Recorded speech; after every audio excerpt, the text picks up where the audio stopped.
fokus saya, dan kita akan lihat apa yang akan terjadi selanjutnya. Yang pertama, kalau saya bilang di sini Kim Hao ini kembali. Dari tadinya dia ini diam saja, dia masuk ke medan peperangan dan dia di sini merasa membawa amunisi. Nah, saya nggak mau menyebutkan juga nih peperangan yang apa nih, takutnya saya dipolisikan juga. Tapi di sini ya sebenarnya semua orang juga tahu ini tentang apa.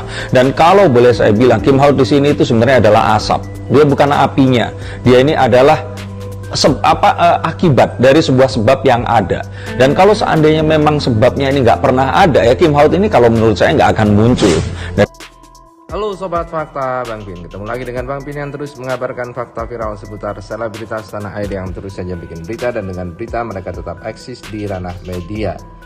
Kemunculan Kim Hao memang membuat angin segar untuk kubu keluarga Haji Faisal. Dengan kemunculan Kim Hao membongkar fakta-fakta masa lalu itu, akhirnya kubu Dodi Sudrajat agak diam dan tidak lagi memberikan masalah-masalah yang berarti untuk kubu Haji Faisal. Kim Hao perannya sangat besar bersama Emma Waroka mengungkapkan apa-apa yang perlu diungkap kepada netizen, termasuk kasus-kasus masa lalu, kasus-kasus Vanessa Angel yang saat di Surabaya. Nah, dalam kesempatan ini, seorang peramal terkenal yakni Denny Darko yang meramal menggunakan kartu tarot mengemukakan terawangannya kepada sosok Kim Hao, dan Denny Darko pun meramal berdasarkan kartu tarotnya bagaimanakah nanti ujung dari apa yang dilakukan oleh Kim Hao ini.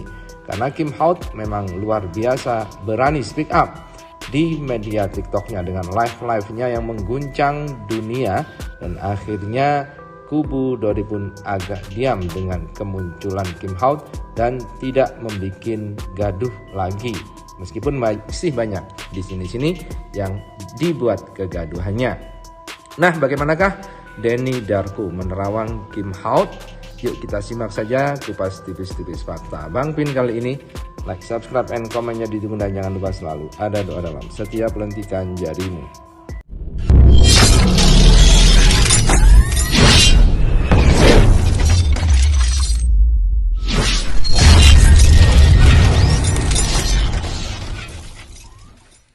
Dia akan tetap dengan dia merasa menyimpan rahasia ini, rahasia itu akan tetap disimpan. Sehingga kalau ini semua terjadi, saya bilang ini termasuk bola liar yang terus kemudian menggelinding kemana-mana dan susah dikendalikan. Dan akhirnya ada beberapa orang yang merasa bahwa sebagai seorang sahabat, dia harus membela sahabat yang sudah tidak ada ini dengan melakukan apa yang perlu dilakukan. Dan kemudian Denny Darko pun menyebutkan bahwa memang sebenarnya Kim Hao ini berperan hanya sebagai pengungkap kebenaran untuk berkorban untuk sahabatnya, yakni Vanessa Angel yang lama bersama Kim Hao. Dan memang seperti yang dikatakan oleh Kim Hao bahwa sebenarnya dia tidak mau speak up jika tidak ada macam-macam seperti pemindahan makam, tes DNA, dan lain-lain. Memang awal-awal dulu Kim Hao tidak pernah muncul, dan saat masalah ini makin meruncing, maka mau dipindahkan dan juga tes DNA Gala Sky Ardiansah yang diragukan sebagai anak Bibi Ardiansah, Kim Hao pun muncul mengorek-ngorek masa lalu dari kubu Dodi Sudrajat, dan itu pun membuat masalah ini makin melebar dan ramai di dunia maya. Bukan apa yang perlu dilakukan. Nah, ini adalah satu hal yang kita nggak bisa langsung menyalahkan saat seseorang ini terus kemudian muncul. Kita harus cari tahu dulu kenapa muncul, dan ternyata memang ini bukan gara-gara dia mau muncul, tapi karena pancingan dari pihak yang lainnya. Dan memang adalah sebuah resiko tersendiri bagi Kim Hao membongkar masa lalu seseorang yang diduga dia sekarang sedang membela sahabatnya. Dan itu pun sudah dituai oleh Kim Hao, banyak ancaman yang hadir kepadanya, ancaman pembunuhan dan lain-lain, namun juga banyak yang membantunya seperti pengacara Mirwan Salubis dan juga Emma Waroka, dan juga ada lagi sahabat dari keluarga Dodi yang kini berpihak kepada kubu Haji Faisal yang juga mendukung apa yang dilakukan oleh Kim Hao. Namun Kim Hart juga bukan orang sembarangan karena dia juga pernah spill rekeningnya yang miliaran di satu bank saja. Dan juga Kim Hart didampingi oleh pengacara handal. Apa sih sebenarnya yang jadi permasalahan? Permasalahannya adalah semua orang tuh sebenarnya punya aib. Punya satu masa lalu yang nggak pernah kita banggakan.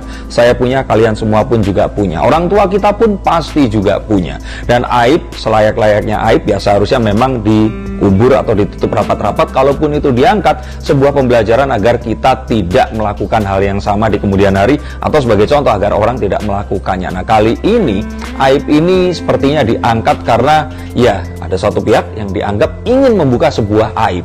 Dan ini adalah satu hal yang kalau menurut saya, nah ini yang tidak baik. Nah, apakah nantinya Kim Hart akan berhenti? Ya, kemungkinan kalau pihak Dodi berhenti karena Kim Hart hanya asap bukan api, maka asap itu sendiri juga akan berhenti jika apinya padam. Dan Denny Darko juga mengatakan bahwa Kim Hart ini adalah orang yang bukan kaleng-kaleng, orang yang sudah lama bergelut di dunia entertainment. Dan itu memang sempat dibuktikan oleh Kim Hart dengan mengatakan bahwa Vanessa Angel dan Anggita Sari dulu saat merintis karir, dialah yang ngemong, dialah yang meminjami uang, dan dialah yang mencarikan macam-macam untuk kebutuhan Anggita Sari dan juga Vanessa Angel. Kalau boleh saya bilang di sini ya, apa yang dilakukan ini ya sebenarnya masih ada cara yang lain. Tapi kan ya kalau orang sudah terus kemudian emosional, ini semua terjadi dan akhirnya sekarang isu ini berubah, ya memang akhirnya yang diinginkan adalah isunya ini tidak di situ tapi ke arah yang lainnya.